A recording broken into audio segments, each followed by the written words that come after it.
Paz e graça a todos, novo trimestre 2018, nova lição. Estamos aqui para gravar mais uma pré-aula. Nós somos da EBP, Escola Bíblica de Professores em Foco, aqui da ADTO, Assembleia de Deus Ministério de Teoflotone. Eu quero iniciar essa aula dando os parabéns aos novos professores e também aos que já estão nesse cargo há muitos anos, que são mestres nessa área. Você está chegando, que Deus possa te abençoar, Deus possa te dar muita unção, muita graça nesse novo convívio, nessa nova família que é a EBD, Escola Bíblica Dominical. Eu quero cumprimentar a todos vocês que curtem a nossa página, que deixam like, que deixa inscreve, que sempre nos orienta, que sempre nos deixa e-mail e pedido de oração também, orando em nosso favor, que Deus possa nos abençoar. Quero deixar um grande abraço a todos que estão conosco, a muitos amigos que já se tornaram amigos e que têm nos dado a honra de nos assistir. Muito obrigado a todos vocês, aos meus amigos professores. É mais um ano de luta, é mais um ano de trabalho, nós não podemos parar. Nós sabemos que a obra não é nossa, a obra é dele. Lição desse novo trimestre, primeiro trimestre, nós vamos falar sobre a supremacia de Cristo. Vai falar sobre fé, esperança e ânimo na carta aos Hebreus. Quem escreve é o pastor José Gonçalves, grande homem de Deus. É uma lição muito boa para nós estudarmos. Eu só vou dar um break rapidinho e eu já volto para nós debatermos esse tema tão importante que é a supremacia de Cristo. É rapidinho, já volto.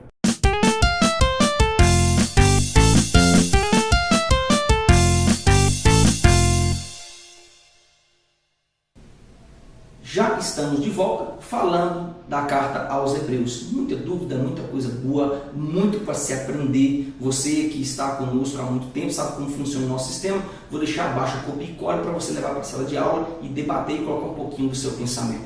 Essas aulas talvez vão se estender um pouquinho mais por se tratar de um assunto muito bom e um tema que tem muita coisa para se falar. Eu não estou gravando muito tempo para você também ter o seu tempo e anexar o seu pensamento, pois nós só temos uma hora de aula e é muito pouco tempo para quem gosta de falar, para quem gosta de debater com os alunos, escutar os alunos. É de extrema importância nós fazermos tudo isso dentro de 60 minutos. Então fique ligado aí, que eu fico ligado aqui e nós vamos anexar o nosso pensamento. A lição de hoje, lição número 1, fala sobre a carta aos Hebreus e a excelência de Cristo. A leitura bíblica em classe, evidentemente, vai estar em Hebreus, o capítulo 1, o versículo 1 ao versículo 14. Nós vamos estudar toda a carta aos Hebreus e falar de alguns pontos específicos hoje sobre a excelência de Cristo no capítulo número 1. Na introdução, eu queria que você falasse dessa introdução e você pensasse rapidamente comigo que o enfraquecimento de nossa fé nos leva aqui a momentos de dúvidas e contratempos que só é vivido por aqueles que Adonai ama, por aqueles que Adonai tem compromisso. Quem está fora não tem esses problemas como nós temos.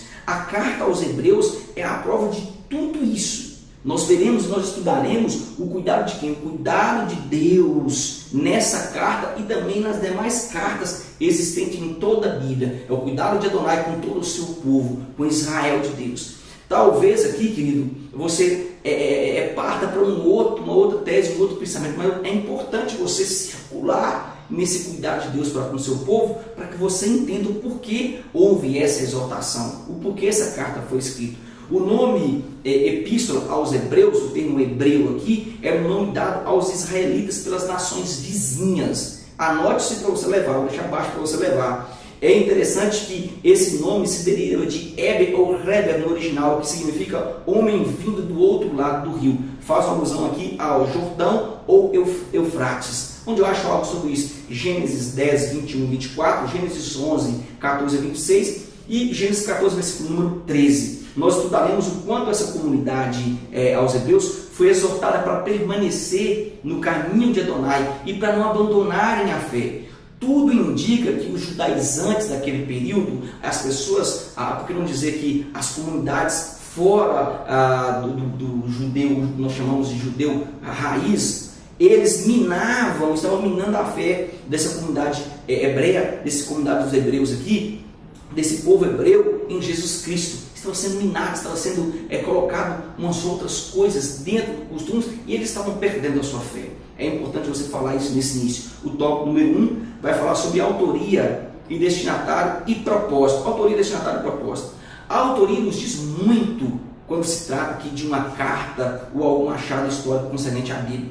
Nós sabemos disso, nós que gostamos da Bíblia, nossos pastores, nós que gostamos de fazer as exegese, nós sabemos o quanto a autoria é importante. Mas nesse caso aqui, da carta aos Hebreus, nós veremos que há algo muito interessante, que é o próprio canon, que busca aqui nos achados as datas, a forma de escrita, as letras, o assunto que envolve a carta e o tema em questão. Nesse ponto, a carta aos Hebreus, ela tem muita coisa a ser falada. Ela tem um conteúdo e é altamente cristocêntrico esse conteúdo, não desvinculando aqui o seu valor por não ter o nome do autor. Então nós podemos desvincular o valor dessa carta só por não conter o nome do autor. A epístola, ela não apresenta o nome do autor, mas muitos atribuem a autoria a Paulo dessa escrita. Em alguns manuscritos antigos encontra-se o título Epístola de Paulo aos Hebreus. Evidentemente, o título aqui traz a conclusão de algum copista ou autoridade religiosa, visto que não faz parte do texto, que não se tem o autógrafo no final aqui do pergaminho.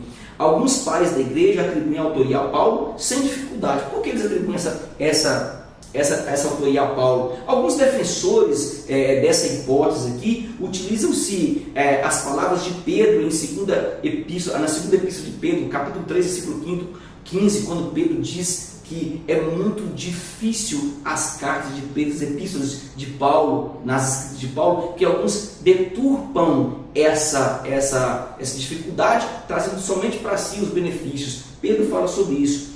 A passagem, ela nos informa, essa passagem de 3, versículo 15, 2 Pedro, ela nos informa que Paulo escreveu quem? Aos judeus. Porém, isso não traz aqui em questão a veracidade que realmente foi escrito aos judeus. Pode ter sido chamada a carta aos hebreus, mas também sido escrita a outra comunidade, porque eu falo isso, porque existiam diversas comunidades dentro daquela localização. A referência que o autor faz a Timóteo em Hebreus 13, versículo 23, sim, é contundente, é um argumento muito forte para se falar que realmente foi Paulo que escreveu. Além disso, a epístola está dividida aqui em dois blocos que vai nos chamar a atenção, que é o bloco doutrinário, do capítulo 1 ao capítulo 11, e prático, do capítulo 12 ao capítulo 13. Isso nos lembra um método de quem? Um método paulino, Paulo é quem utilizava. Nesse texto prático, no capítulo 13, nós temos uma lista de demonstrações curtas, que é uma maneira que Paulo escrevia. A doxologia em Hebreus 13, 20 e 21, e a bênção final, o versículo 25, também reforçam a tese de que foi Paulo que escreveu. Porém, nós não podemos afirmar, nada nos fala que realmente foi Paulo. A autoria então é incerta e a data é entre 60 e 70 depois de Cristo. No tópico número 2 do item 1 vai falar sobre destinatário. Hebreus 13, o versículo 24, eu queria que você pensasse comigo, diz assim: saudai a todos os vossos guias, bem como todos os santos, os da Itália vos saúdam. Alguns vão dizer que realmente alguém que estava pertencente à Itália, e muito cuidado nessa hora aqui. Por que eu falo isso? Porque Hebreus 13 menciona 3 vezes aqui o termo guias. O versículo 7, o versículo 17 e o versículo 24. A palavra usada na linguagem original grega, egeomai, ou egeomai no original, descreve pessoas que conduzem os cristãos. Algumas traduções vão falar de líderes, outras vão falar de pastores. Quem são esses guias ou quem são esses líderes entre os discípulos de Jesus, que é um tipo de uma liderança vinda de uma raiz original? Quem eram esses líderes? O que eles praticavam? O que era a prática deles? Hebreus 13, versículo 7 também diz a mesma coisa. Olha que interessante. Hebreus 13, versículo número 7 diz assim: lembrai dos vossos guias, os quais vos pregaram a palavra de Deus, e considerando atentamente o fim de sua vida, imitai a fé que tiveram. Olha que interessante. Ele fala de guias que já estão falecidos, e este versículo pode concluir que os apóstolos que guiaram as igrejas até a atualidade realmente estão firmados em uma palavra de verdade, porque senão já havia acabado, já havia desfalecido. Nós entendemos que a carta ela foi escrita para que judeus cristãos, pois ela foi endereçada a comunidade específica de cristãos e não a um grupo onde eles viviam, por certo que não se tem a localização. Mas não foi a um grupo, foi a comunidade. Isso é importante você falar. Muitos judeus naquele período, querido, estavam espalhados por diversos lugares do mundo. É o que nós chamamos, se nós conhecemos, como diáspora. Então as sugestões mais comuns são Roma, Jerusalém, Antioquia, Cesareia e Alexandria. Quando você faz uma rápida análise aqui, nós temos uma amostra e nós podemos entender que são possíveis cidades e grandes centros que habitavam diversas comunidades. Jerusalém e Cesareia eram cidades da Judéia. Entra em questão aqui que nas outras se localizam grandes colônias judaicas. Olha a importância do que nós estamos falando.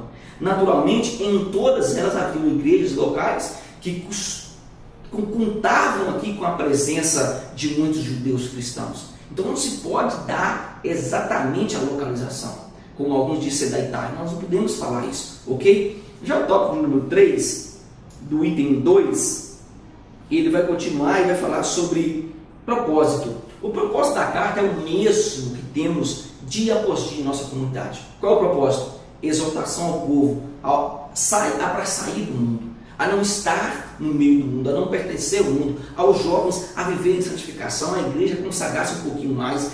Existe aqui uma semelhança entre a comunidade daquele tempo com a comunidade atual, a nossa comunidade, que é o ambiente hostil. Quando nós falamos sobre ambiente hostil, esse ambiente criou um povo totalmente disperso, um povo, por que não dizer, um povo relaxado, que por qualquer coisa eles voltam à prática antiga, voltam aos deuses antigos, vivendo como se não fossem criaturas novas, ou seja, novas criaturas. É um texto muito bom de Hebreus, o capítulo 12, o versículo 3 e 4 diz assim, olha que interessante, 3 e 4.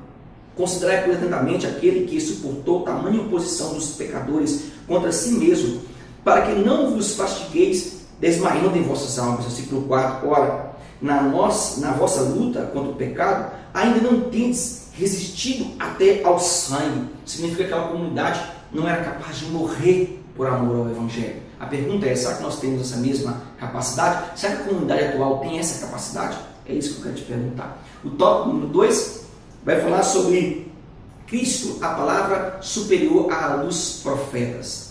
Ao mostrar aqui a superioridade de Cristo aos profetas, o autor ele tem a intenção de voltá-los à fé, a momentos de fé, a voltá-los a momentos de esperança, principalmente a momentos de avivamento, comprovando aqui que Deus nunca abandonou o seu povo, que Deus sempre esteve atento ao clamor. E a prova de tudo isso era o povo ter o Filho de Deus habitando entre eles. Eles então se destacavam entre os demais povos. Por quê? Eles tinham um Todo-Poderoso falando a todo momento com eles, de forma direta. Ou seja, Deus não estava mudo assim como não está hoje. E mesmo assim a comunidade continua fazendo as coisas a seu bel prazer, não dão valor ao sacrifício do Calvário. A comprovação dessa comunicação está no advérbio polímeros, que significa muitas vezes, e polítropos, muitas maneiras. Hebreus, o capítulo 1, versículo 1 diz assim, havendo Deus outrora falado muitas vezes e de muitas maneiras aos pais pelos profetas. Isso significa que Deus sempre esteve presente. O tópico de número 2, do item 2, fala a revelação profética e a nova aliança. Entenda uma coisa, Deus é a pergunta que eu sempre faço aos meus alunos, e eu queria que essa comunidade deveria escutar essa pergunta. Com certeza alguém deve ter feito essa pergunta para eles. Deus realmente falou por intermédio do seu Filho? Como nós podemos crer nisso? É a pergunta. Alguém te perguntou isso e às vezes você fica, poxa, realmente, querido, entenda, a fé e o invisível podem parecer propostas bastante vagas e propiciadoras de infinitas especulações imaginativas. Já que o objeto da fé é invisível, então qualquer sugestão pode ser aceita, mesmo que seja algo inexistente. Mesmo que seja algo inexistente, você não concorda comigo?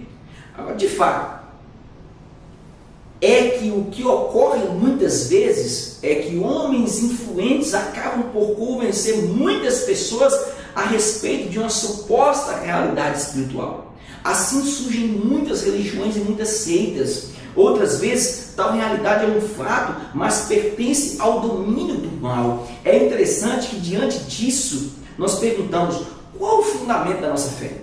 Qual o fundamento da nossa fé, querido?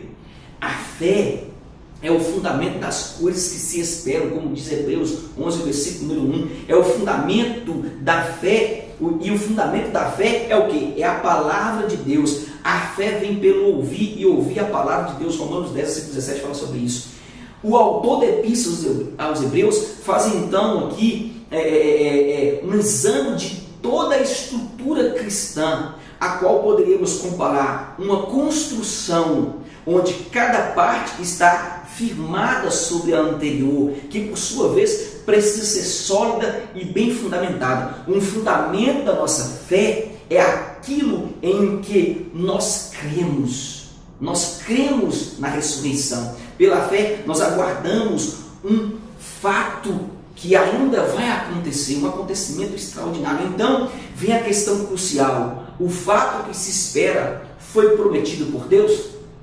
Claro que foi prometido por Deus. Se a resposta foi positiva, querido, entenda, então nossa fé está fundamentada na promessa, na palavra de Deus. Agora, se a proposta fosse negativa, então nós estávamos esperando algo que não iria acontecer, que não virá a acontecer. A promessa futura é um fato e uma comprovação de que Adonai fala com o seu povo até hoje. É verídico. Isso nós podemos confirmar, nós podemos debater. É por isso que nós temos fé. O tópico número 3 do item 2 vai falar sobre Cristo, a revelação final. Qual o objetivo do autor quando se fala de revelação final dentro da carta aos Hebreus? Com certeza, o objetivo é a revelação de Cristo de forma profética desde o Antigo Testamento, como Deus já havia revelado aos profetas, e principalmente aqui é a permanência de Deus, era a permanência, olha, tanto dos profetas e do próprio Deus entre o povo. Logo, o silêncio mostra o quanto o povo estava distante de Deus e o quanto era sofrido permanecer em uma situação tão degradante. A manifestação do Filho de Deus entre os homens é exatamente a prova de que os profetas não poderiam fazer o que Jesus Cristo fez em favor do seu povo. Eles não conseguiriam. Eles não conseguiriam ficar sem pecar e pagar um alto preço como Jesus pagou. O tópico de número 3, dando continuidade aqui à nossa lição, ele vai falar sobre Cristo superior aos anjos. Entenda muito bem isso aqui, querido. A superioridade de Cristo, ela se destaca em natureza e em essência. Por quê? Ao estudarmos as duas naturezas de Cristo, nós vamos perceber que ele é o Deus homem. E eu queria que você tomasse muito cuidado com isso aqui, porque tem muita tese contrária a isso aqui. Quando nós falamos sobre Deus homem, nós dizemos que ele possui uma natureza humana e uma natureza divina. Isso aqui é interessante. Cristo é verdadeiramente homem e verdadeiramente Deus. Com essas duas naturezas, ele não deixa de ser uma pessoa. Ele não vai deixar de ser uma pessoa, ele continua sendo Deus, continua sendo homem. Diferente dos anjos, que não tem essa composição humana. Deve ficar claro isso aqui. Alguns dizem que Cristo é 100% homem e 100% Deus. Mas o Evangelho mostra-o como 100% Deus homem. E isso aqui é interessante, porque uma pessoa completa com duas naturezas não pode ser dividido. Entenda isso. Uma pessoa completa não pode ser dividida. Então Deus homem, Deus não pode ser dividido. Então ele era 100% Deus homem. Querido, isso desmistifica a crença judaica de superioridade dos anjos. Hebreus 1, versículo número 4, diz assim, tendo se tornado tão superior aos anjos, quanto herdou o mais excelente nome do que eles. Olha que interessante. Isso mostra que Jesus tem a mesma essência de Deus. Olha o versículo número 3. diz assim: ele que é o resplendor da glória e a expressão exata do seu ser, sustentando todas as coisas pela palavra do seu poder, depois de ter feito purificação dos pecados, assentou-se à direita, majestade nas alturas. O termo grego character, isso é interessante, significa estampa, expressão, impressão. Ambos são diferentes, mas têm a mesma essência, ou no original. Jesus é a revelação de Deus. Quem vê a mim, vê ao Pai. É magnífico isso, é magnífico. Como vocês querem, Senhor, apresenta-nos o Pai. Vocês estão comigo todos os dias, ainda quer que eu te apresente o Pai? Ele disse de si. Ele era a representação do Pai, e isso é interessante. O tópico número 2, do item 3, vai falar sobre Cristo superior em majestade e deidade. Quando se fala em deidade, nós precisamos entender o que um termo significa: o conjunto de forças ou intenção de materialização à divindade. A deidade é a fonte de tudo aquilo que é divino. Olha que interessante, de tudo aquilo que é divino. Enquanto os anjos aqui são criaturas, Jesus é o Filho de Deus com o mesmo poder, pois foi gerado por Deus, e tudo que é gerado por Deus é Deus. É diferente. Agora, aquilo que foi gerado por Deus, pelo próprio Deus, é Deus. Diferente de criado, diferente de palavra, foi gerado pelo próprio Deus. Então ele é Deus. As expressões tão superior e mais excelente que aparecem nessa perícope contém uma ênfase muito forte. Bastaria dizer que Cristo é superior ou excelente. Contudo, o autor da carta aqui aos Hebreus utiliza uma terminologia que demonstra a superioridade do Senhor Jesus. E isso aqui é interessante. Querido, tais informações destroem qualquer tentativa de comparação ou desejo de exaltação de homem aos anjos. Quando nós falamos de tão superior e tão excelente, quando se diz aos anjos, nós falamos da insuperabilidade que eles têm referente a Jesus. Eles não são superiores, isso deve ficar claro. Sendo assim, nós precisamos entender que todos se reduzem drasticamente diante da grandeza do Senhor Jesus Cristo. Todos são pequenos. Olha que interessante, a graça que por ele foi oferecida, a nova aliança, o evangelho e a igreja estão suficientemente aqui afiançadas para que sejam aceitas sem hesitação. Jesus é o fiador e o mediador da nova aliança. Hebreus 7:22 fala sobre isso, em 9, versículo 15.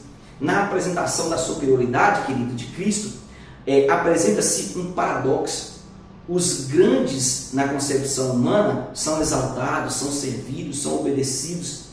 É interessante isso aqui, e os grandes fazem muito sofrer.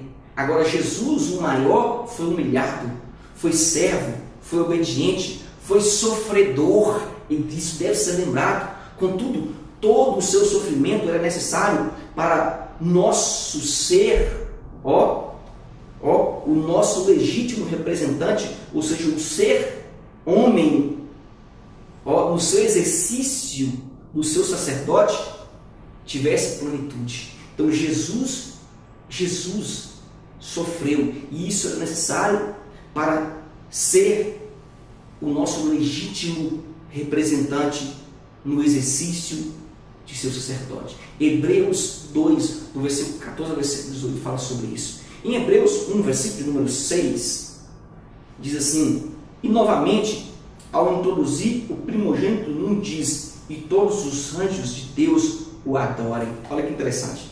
Nós veremos essa diferenciação quando quem recebe a adoração é e tem a mesma essência de Deus. Por isso,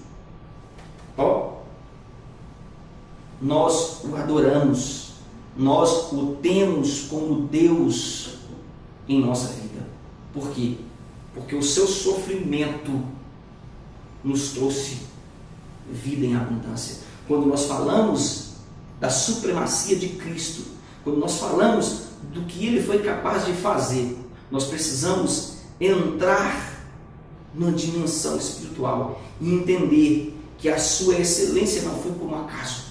Ele não alcançou a plenitude por um acaso. Não. Foi necessário muito esforço. Foi necessário muito tempo de angústia. A Bíblia diz que Jesus se retirava para orar em momentos de solidão, porque ninguém poderia tomar. Ele diz aos próprios discípulos: vocês não podem tomar esse cálice comigo. Isso significa que tudo o que ele conquistou foi por intermédio de um grande sofrimento. E por que isso tudo? Para que ele nos representasse como sumo sacerdote. Somente ele tem acesso ao Pai. Nós não poderíamos ter acesso ao Pai. Isso deve ser lembrado nessa aula. Ele tem acesso direto ao Pai, nos representando, nos fazendo, por que não dizer, filhos de Deus. Nós estudamos isso na lição passada. Nós estudamos no tópico 12, 13 e 14 da lição passada. Então nós temos esse acesso por causa do sacrifício de Cristo.